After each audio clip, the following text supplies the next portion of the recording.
Hello everyone, welcome to my new video. जय श्री राम। आप सभी को सबसे पहले आप सब जय श्री राम का नारा लगा दीजिए, कमेंट बॉक्स में लिख दीजिए जय श्री राम। और चलिए हनुमान जी का नाम लेते हुए वीडियो को शुरू करते हैं। इस महीने जो संक्रांति पड़ रही है 2024 में, उस दिन हमें क्या करना चाहिए, क्या नहीं करना चाहिए और सूर्य भगवान को हमें अर्घ कैसे देना चाहिए, क्योंकि मकर संक्रांति जो होता है स्नान दान का बहुत महत्व होता है। उस दिन सबसे ज़्यादा महत्व स्नान दान का होता है। तो इस दिन स्नान करने के बाद हमें क्या दान करना चाहिए, इस वीडियो में आज आप लोग जानेंगे। तो वीडियो आप लोग को अच्छी लगेगी तो लाइक कर दीजिएगा, शेयर कीजिएगा अपने फैमिली फ्रेंड के साथ। और चैनल पे पहली बार आए, फर्स्ट टाइम वीडियो देख रहे हैं तो सब्सक्राइब करके बेल आइकन को प्रेस कर दीजिए और यहाँ पे आपको इसी तरह का वीडियो मिलता रहेगा। तो चलिए आगे बढ़ते हैं वीडियो में और बताते हैं कि मकर संक्रांति के दिन हमें क्या करना चाहिए, क्या नहीं करना चाहिए। तो सबसे पहले जान लेते हैं कि मकर संक्रांति बहुत ही हिंदुओं का एक तरह से बहुत महत्वपूर्ण त्यौहार है। मकर संक्रांति के दिन स्नान दान का बहुत महत्व होता है। अगर आप साल भर कहीं दान पुण्य नहीं करते हैं तो आपको मकर संक्रांति के दिन स्नान करके दान जरूर करना चाहिए। तो जैसे कि सर्दियों का मौसम चल रहा है, ऐसे में लोग नहाने से बचते हैं, लेकिन आपको मकर संक्रांति के दिन आपको अवश्य नहाना है, ज़रूर से ज़रूर नहाना है। हो सके तो आप गर्म पानी करके नहा लीजिए, लेकिन नहाना ज़रूर है आपको। और इस दिन आपको छोटे बच्चे हो या बड़े, सबको इस दिन नहाना ज़रूरी होता है। और उसके बाद आपको दान करना चाहिए। दान में आप खिचड़ी का दान कर सकते हैं। उसमें आपको क्या लेना है, चावल लेना है, आपको दाल लेना है, नमक लेना है, आपको हल्दी लेना है और फिर उसके बाद आपको ये खिचड़ी का दान हो गया। तो इन सब चीज़ों से खिचड़ी बनता है, तो इसका आपको दान करना। उसके बाद आपको जैसे सब्जियों के दान भी किया जाता है, जिसमें आलू के दिया जाता है और जिसमें आप गोभी देते हैं, क्योंकि आलू गोभी की सब्जी बनती है इस दिन। खिचड़ी जब खाया जाता है, चूड़ा दही खाया जाता है, बहुत जगहों पर खाया जाता है।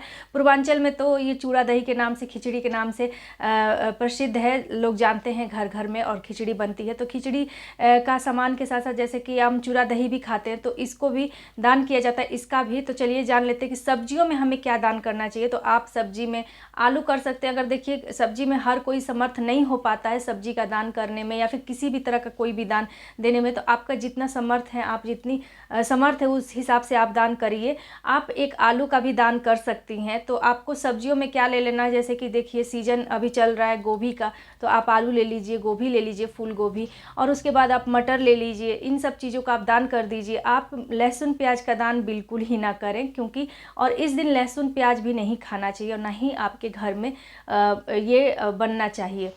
तो चलिए जान लेते हैं कि ये तो हो गया खिचड़ी और सब्जियों का दान। जैसे मैंने आपको बताया कि चूड़ा दही बहुत जगहों पे खाया जाता है इस दिन, तो चूड़ा में आपको चूड़ा ज़रूर से दान करना चाहिए। तिल का महत्व होता है, तिल का दान करना चाहिए आपको इस दिन। आपको गुड़ का दान करना चाहिए इस दिन। आप कोई भी मिठाई रख लीजिए, तिल का मिठाई रख लीजिए, उसका दान करना चाहिए। आपको चूड़ा दान करना चाहिए। तो ये सारी चीज़ें, ये जो जितनी भी मैंने इन सामग्रियों का नाम बताया, उन सभी के मैं पिक आप लोग के लिए लगा दूंगी कि आप लोग को समझ में आ जाएगा किस तरह का क्या चीज़ हमें दान करनी है।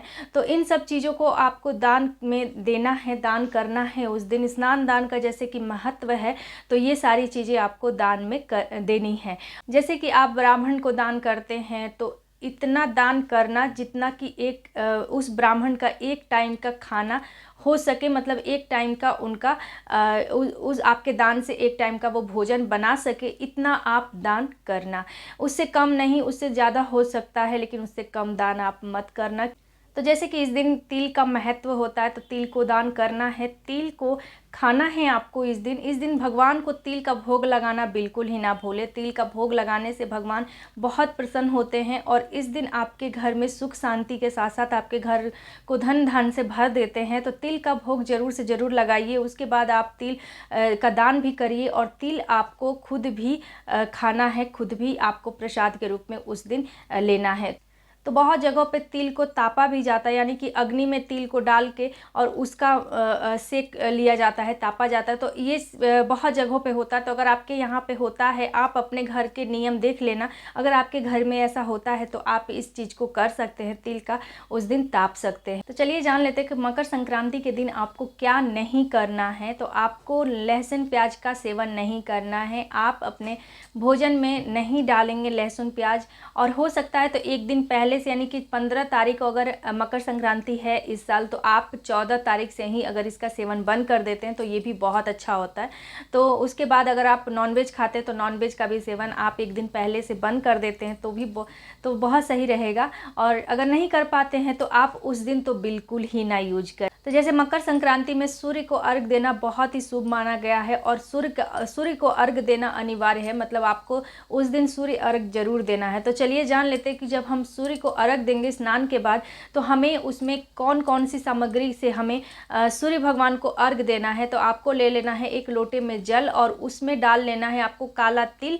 काला तिल आपकी स्क्रीन पे शो हो रहा है, इस तरह का काला तिल होता है, तो मार्केट में आपको मिल जाएगा। काला तिल डाल लीजिए, उसमें पुष्प डाल लीजिए, थोड़ा सा गुड़ डाल लीजिए मीठे के रूप में, और फिर आप इन जल जो आपने ये सब प्रसाद वगैरह डाला है, इसी से आपको सूर्य भगवान को जल देना है। जल आप ऐसी जगह पे दीजिएगा जहाँ पे कोई उस पे पैर ना रखे। जी हाँ, कहीं मतलब छत पे अगर आप देते हैं तो जल देने के बाद उस जगह को आप पानी से धो लीजिएगा, या फिर आप कोई बर्तन में जल दे सकते हैं। फिर उस बर्तन को आप कहीं प्लांट में, उस जो जल को आपने जो सूर्य भगवान को दिया है उस जल को आप किसी प्लांट में डाल दीजिएगा, कहीं कोई पैर ना लगाए। इस बात को आपको विशेष ध्यान रखना है। तो अगर कोई पैर लगा देता है तो फिर ये दोष आपके ऊपर ही आएगा, तो इस चीज़ को आपको ध्यान रखना होगा।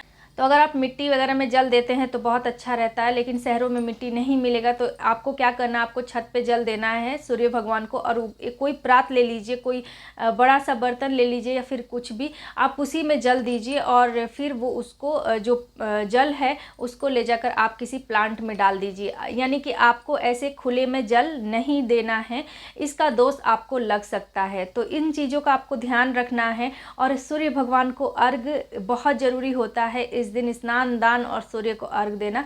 और अपने घर में जो भी आप अपने इष्ट देव को मानते हैं, आप किसी भी आपका कोई भी इष्ट देव हो सकता है, तो आपका जो भी इष्ट देव है आप उनको इस दिन पूजा जरूर करें, विशेषकर पूजा करें और उनको तिल का भोग लगाएं। उन तिल से बनी हुई कोई भी मिठाई का उनको भोग लगाइए। तिलकुट, जैसे कि आप लोग जानते हैं, तिल का बना हुआ कोई भी मिठाई तिलकुट कहा जाता है बहुत जगहों पे, और ये सब जगह मिलता है, पूरे भारतवर्ष में मुझे लगता है कि मिलता है। और इस दिन आप तिलकुट का भोग लगाइए, अपने इष्ट देव की आराधना कीजिए। तो इस दिन अगर आप जो भी बनाते हैं, चूड़ा या फिर चूड़ा मॉर्निंग में खाते हैं, बहुत सारे लोग चूड़ा मॉर्निंग में खाते हैं और इवनिंग में खिचड़ी बना के खाते हैं, तो जैसे आपके घर में जो भी बनता है इस दिन आप अपने इष्ट को ज़रूर भोग लगाएं। उसके बाद ही आप इन सब चीज़ों को ले प्रसाद के रूप में। तो इस वीडियो में इतना ही। वीडियो आपको अच्छी लगे तो लाइक और शेयर कर दीजिएगा अपनी फैमिली फ्रेंड के साथ, और इस तरह की वीडियो को देखने के लिए मेरे चैनल को सब्सक्राइब करके बेल आइकन को ज़रूर प्रेस कर दीजिएगा। तो मैं मिलती हूँ आप सबसे अपनी और एक नई वीडियो के साथ, तब तक के लिए मुझे दीजिए इजाज़त। जय श्री राम, जय हनुमान, हर हर महादेव।